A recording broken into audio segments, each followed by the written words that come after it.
Essa homenagem é a declaração de amor, né? Esse sentimento é o que é mais preciso, presente, é o que é verdadeiro e é o que nos entrelaça, o que faz conviver com nossos filhos, nossas filhas, filhos genros, filhas de coração e filhas do ventre, os nossos netos. Eu vejo também o nosso grupo de trabalho, né? Não só um grupo TCM, como também o grupo de casa das pessoas que estão próximas conosco, que amanhece e anoitece servindo a gente. Isso tudo nos dá muita satisfação, muita gratificação e sentir que Deus está conosco. Papai sempre foi uma pessoa muito humilde e ele sempre mostrou isso pra gente, que não adianta ter status, não adianta ter dinheiro, não adianta nada se você não tem o respeito pelo próximo, seja quem for. Uma das coisas que ele sempre mostrou muito para a gente foi a questão da simplicidade, né? De você ter a humildade, você ser realmente uma pessoa simples, esquecer essa questão do status social, mas você ser realmente uma pessoa mais simples, mais humilde. E também a questão da honestidade. Ele sempre foi um homem que prezou muito pela honestidade, pela sinceridade, então ele sempre ensinou muito isso a gente. É uma pessoa que sempre está sempre preocupada não só com ele, mas está sempre preocupada com as outras pessoas. É uma pessoa muito ética, né? Eu acho que nos dias de hoje isso é uma coisa que a gente precisa prezar muito. E é como eu falei, eu acho que eu poderia passar o resto do dia inteiro falando de atributos, e eu acho que mesmo assim eu não seria capaz de descrever a grandeza que ele representa para mim. Sapiência, eu resumiria nessa palavra. Humildade vem de humus, né, que é filho da terra. E desde lá da infância tem uma lição de vida. Eu me lembro que no colégio, quando se pegou o material escolar, então a minha coleção era uma coleção pequenininha.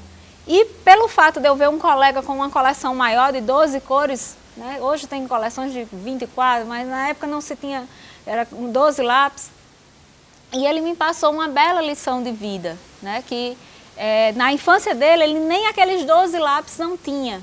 E é algo que eu guardo para um dia, e assim como hoje também, eu tento orientar os sobrinhos e quem sabe minha geração, um filho um dia.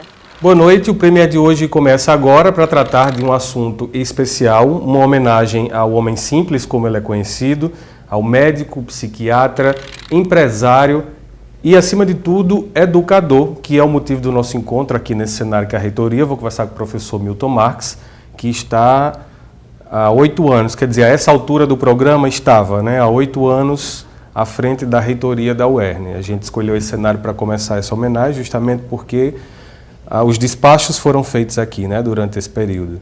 Isso. Então eu já começo lhe perguntando o básico de 8 anos de história na educação enquanto reitor, né, o legado, como é que o senhor pegou a universidade e como é que ela está sendo entregue?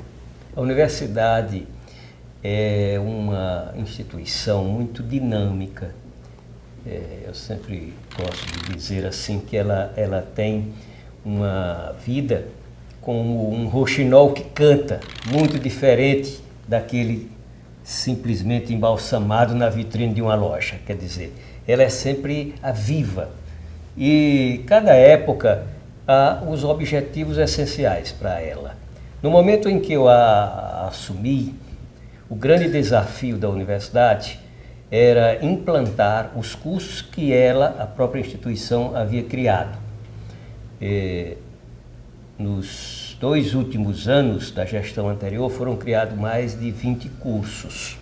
E esses cursos precisavam de estrutura física, de professores e de equipamentos. Então foi o grande desafio do momento. Em 2006 não existia nenhum curso de pós-graduação em estrito senso, hoje são 10. Então, isso foi o senhor imagina, inclusive, que esse seria o principal legado, assim, conseguir fazer com que as pessoas não precisem viajar para outros estados, seria o ponto-chave dos seus 8 anos? O ponto-chave dos 8 anos foi fazer com que os professores tivessem, primeiro, pós-graduação estrito sensu, isto é, fossem fazer mestrados e doutorados, mesmo que fosse à distância, contanto que eles tivessem. Nós hoje temos, olhando o quadro, vemos que mais da metade, mas muito mais da metade dos professores são mestres e doutores. Ao mesmo tempo, salário digno, pra você ter uma ideia, a universidade ela tem os valores de remuneração semelhantes às das federais. E o que eu acho mais fundamental é o modelo de convivência perseguindo o princípio da democracia. Estamos aqui exatamente onde tudo sempre aconteceu. Os despachos foram aqui, as principais decisões, as assinaturas, as rubricas.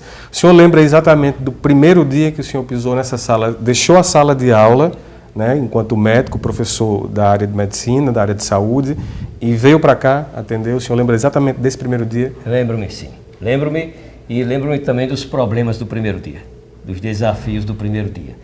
Que entre eles, estes que eu acabo de relatar, relacionado com a implantação dos cursos que tinham que ser feitos, tanto é que o desafio maior era começar logo, mas como começar logo? Se o orçamento de 2006 dependia de 2005 e 2005 não havia dotado para 2006.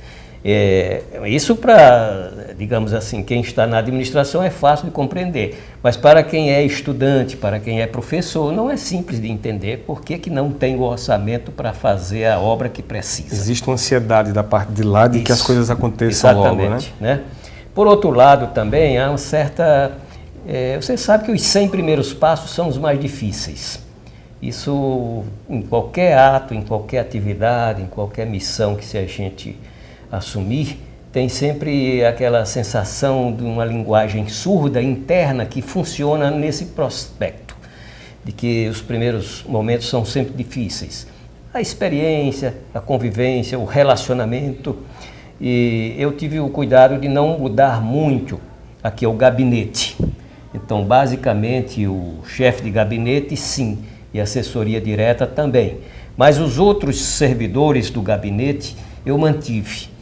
Isso foi muito bom, porque eles já tinham experiência, eles já eram, digamos assim, já tinham destreza de administração por muitos e muitos anos. Eu já estive em administrações públicas, no IPE, na Secretaria de Saúde, como secretário, etc. Mas foram períodos, digamos assim, que eu me separei, sem nenhum problema. Tudo eu deixei, só não deixei a universidade. Então eu digo, a profissão que eu mais amo, que é a medicina, que eu fiz mesmo medicina, eu deixei a medicina, mas não deixei a universidade. Então, e agora estou saindo da universidade. Mas imagine que vá, então, como se diz, vai no espírito, né? Vai ficar na alma, fica impregnado. Não tem, fica. É um deixar, não deixar, né? É um sentimento de ficar disponível, né?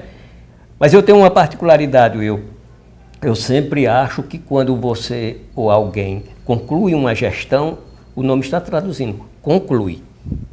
Ele não fique depois querendo interferir ou ser conselheiro ou então ser um partícipe direto, indireto, grande ou pequeno da gestão seguinte. A natureza da vida, ela requer um ponto final nas coisas, para que se comecem outras. Exatamente. Eu sempre digo, se você achar por bem um dia telefonar, me buscar para alguma informação, disponha. Mas nunca eu fico mais de minha vontade, de minha espontaneidade, influindo sobre a gestão seguinte. Eu acho que não é por aí. Maravilha. Então, assim, eu vou fazer um intervalo. No próximo bloco, a gente continua conversando com o Dr. Milton Marques em outro ambiente, sobre outros assuntos, e a gente volta já.